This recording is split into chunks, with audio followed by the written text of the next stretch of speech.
مساء الخير، أهلا وسهلا بكم. حلقة جديدة من حوارات ثقافية اللي انطلقنا في تأثيثها الأسبوع الفارط. الأسبوع هذايا باش نحكوا على تاريخ نشأة بير الأحمر. استضفنا معنا في الاستوديو الأستاذ فاضل الشاهد، الأستاذ الجامعي المعروف لمزيد التعمق في هذه الحقبة اللي نشأت فيها مدينة بير الأحمر. أهلا وسهلا بك سي فاضل. شكرا سي أحمد على هذه الاستضافة، وشكرا لإدارة الثقافة بالبير الأحمر على هذا المشروع القيم. إن شاء الله من خلاله سننير الرأي العام والمهتمين بالشأن الثقافي على بعض النقاط تخص تاريخ مدينة بير الأحمر ونشأتها، وحتى التاريخ القديم الذي يمكن مغيب أو يجهله البعض. لذلك احنا استضفناك اليوم أستاذ فاضل للحديث عن حقبة كثر عنها الحديث. ثمة أخبار تقول وأن البير الأحمر اللي سمت عليها المدينة نشأتها الأولى من العهد الروماني. حبينا احنا وانت الباحث في التاريخ القديم والتاريخ المعاصر اليوم باش نحكوا على هذه التفاصيل الدقيقة، ونبين للسيدات والسادة المشاهدين حقيقة التسمية اللي تسمت بها مدينة بير الأحمر. بالفعل سي أحمد، هو موضوع اللي يتعلق بعلاقة البير الأحمر بالحقبة الرومانية ظل حتى زمن قريب حكى على الحكايات الشعبية ونستطيع نقول حتى الأسطورة في بعض الأحيان. الموضوع استفزني حتى أحسمه بالوثائق وبالبحث العلمي. انطلقت في البحث وبالتنقيب في الكتب وما دونه خاصة الفرنسيون الذين جاءوا إلى هذه المنطقة من خبراء وحتى عسكر تابعين للاستعمار الفرنسي، حتى أحسن في هذا الموضوع وأتأكد من هذه الحقيقة. هل أن البير الأحمر فعلا كان فيها آثار؟ هل هي تعود فعلا إلى هذه الحقبة الرومانية؟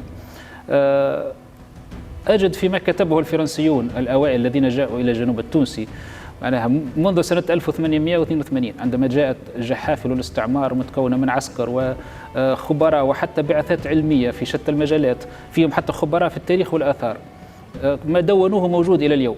تفاجأت شخصيا، تفاجأت بعدة معناها مقالات وعدة حتى معناها تدوينات لهؤلاء الخبراء عن قيمة البير الأحمر التاريخية. عندما قدموا إلى هنا منذ البداية كان الفرنسيون والزوار الأجانب معناها يشاهدون يطالعهم آثار بنايات وآثار عمرانية لو استطعنا القول بارزة للعيان. كان فما في هذا حيث توجد مدينة البير الأحمر اليوم كانت هناك بقايا بنايات فيها ما هو طمر بالرمال. هناك حديث عن جدران معناها مرتفعة فوق سطح الأرض كانت منتشرة هنا قرب البئر. البير نفسه البير الأحمر يعني مصدر الماء وصفه البعض، هم خبراء يعرفون الآثار الرومانية بسماتها، ناس مختصون يعني وصفوه البئر بأنه بئر روماني منذ البداية، له خصائص يعرفها خبراء الآثار. البناءات المنتشرة كما قلت كذلك تحمل سمات الحقبة الرومانية. كل الدارسون للتاريخ يعرفون خط الليماس المعروف. خط الليماس هو خط دفاعي أنشأته الإمبراطورية الرومانية في دول شمال إفريقيا يمتد من ليبيا حتى للمغرب. وهذا الخط الليماس هو في الأساس خط عسكري دفاعي، لكنه في نفس الوقت خط اقتصادي تجاري زراعي يتكون من منشآت مائية من منشآت زراعية، فيه كذلك يعني دور عبادة وغيره، وشهد استقرارا للسكان وللبشر. أنشأته إمبراطورية روما كحاجز دفاعي أو فاصل بينها وبين الصحراء الجنوبية، كذلك يعني حتى كحصن دفاعي ضد القبائل المتمردة على الوجود الروماني.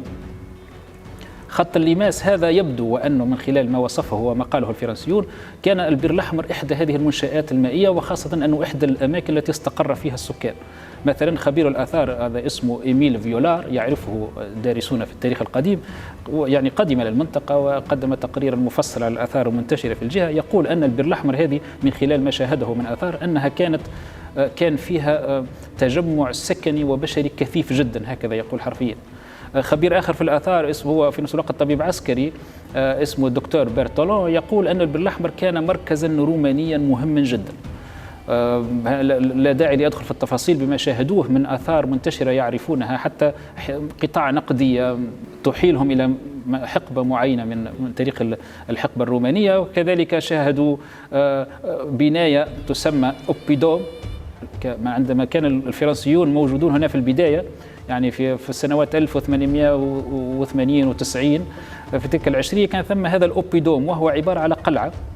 القلعة هذه لست أدري بصدق، لست أدري ما هي معناها كانت تستعمل أي غاية في الحقبة الرومانية. ربما هي قلعة دفاعية، ربما هي مركز تجاري اقتصادي، ربما كانت تستعمل لمجالس الأعيان، لست أدري، لأن هذه للأسف هذه الآثار طمست.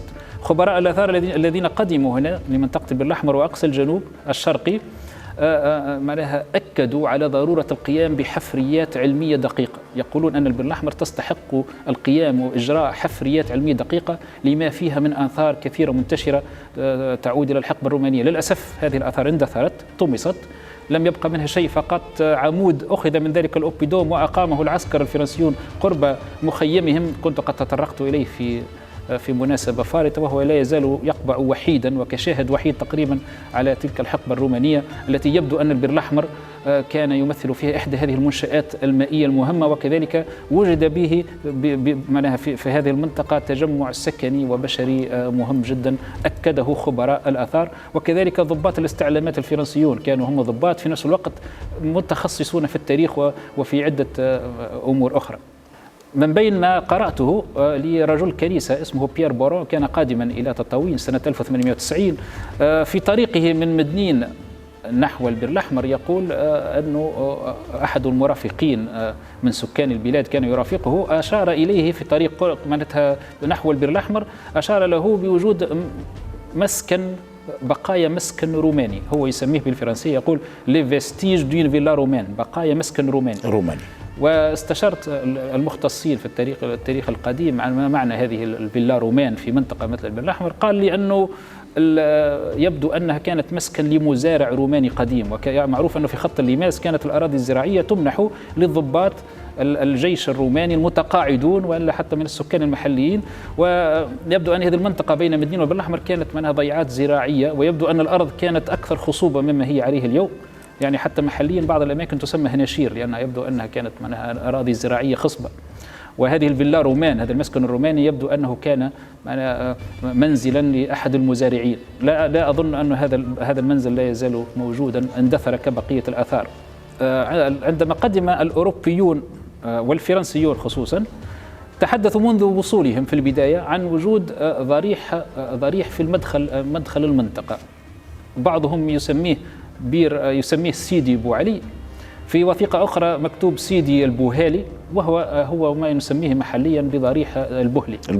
يعني مؤكد هذا بالوثائق أنه هذا الضريح سابق للحقبة الفرنسية، مثل ضريح سيدي مصباح، كذلك تحدث عنه الفرنسيون أنه موجود قبل قدومهم، يعني كان مزارا يبدو أنه قديم جدا على غرار سيدي بوعلي أو ما نسميه محليا بضريح البهلي. بالإضافة إلى الآثار التي كانت موجودة هنا قرب البئر، تحدث المستكشفون عن انتشار آثار أخرى في أرجاء المنطقة، حتى في قرب سفوح الجبال. المنشآت المائية المعروفة بسماتها القديمة يسمونها الجسور، يعني حتى اليوم نسميها الجسر، يعني هي تنسب للحقبة الرومانية، لأن الرومان اهتموا كثيرا بهذا الأمر، المنشآت المائية.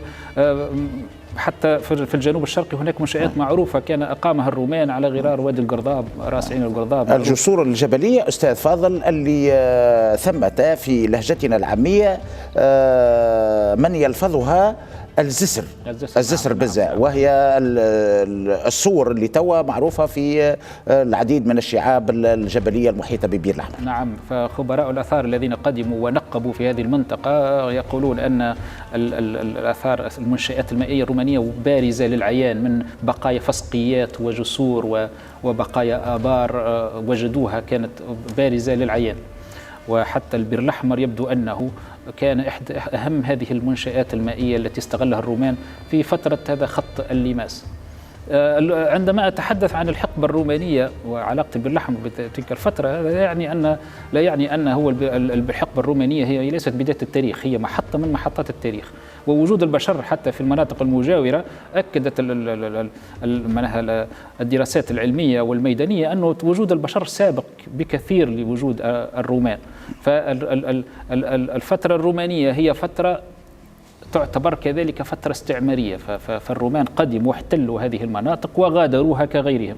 وحتى الفرنسيون فيما بعد اتبعوا نفس المنهج ونفس الخطوط، واتبعوا حتى نفس الخرائط، واستغلوا نفس الأماكن التي استغلها الرومان قبلهم. فهناك من الجامعيين والدارسين يقارنون بين الوجود الروماني وبعده الوجود الفرنسي، كما تحدثوا عن رومنة لشمال افريقيا، كذلك تحدثوا عن فرنسة لشمال افريقيا، يعني تقوم على شيئين: احتلال الارض، استغلال ثرواتها، وكذلك قهر شعوبها. فتشابه كبير هنا بين هاتين الحقبتين. أنا تحدثت في مناسبة سابقة أنه حتى العمود الذي أقامه الفرنسيون أقاموا عمودا رومانيا وكتبوا عليه السنة التي قدموا فيها إلى هذه المنطقة، وكأنهم أرادوا أن يقول أن وجود الفرنسيين هو امتداد للوجود الروماني اللي بسط نفوذه على هذه الجهة. كأنهم أرادوا إحياء مجد الحقبة الرومانية في المنطقة.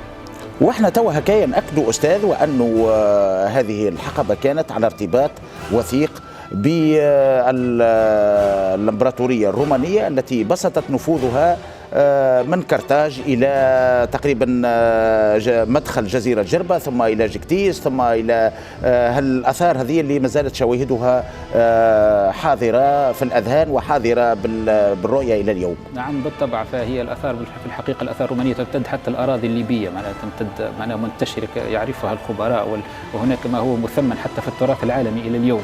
فقط أن البر الأحمر للأسف أنه طمست واندثرت الآثار، وحتى حرص الفرنسيين نفسهم رغم أنهم هم بيدهم استغلوا يعني ربما أو لم يثمنوا هذه الآثار، لكن أكد الخبراء منهم على ضرورة القيام بحفريات في منطقة البر الأحمر ومعناها ودراسة هذه البقايا الموجودة، لكن ذلك لم يحصل للأسف.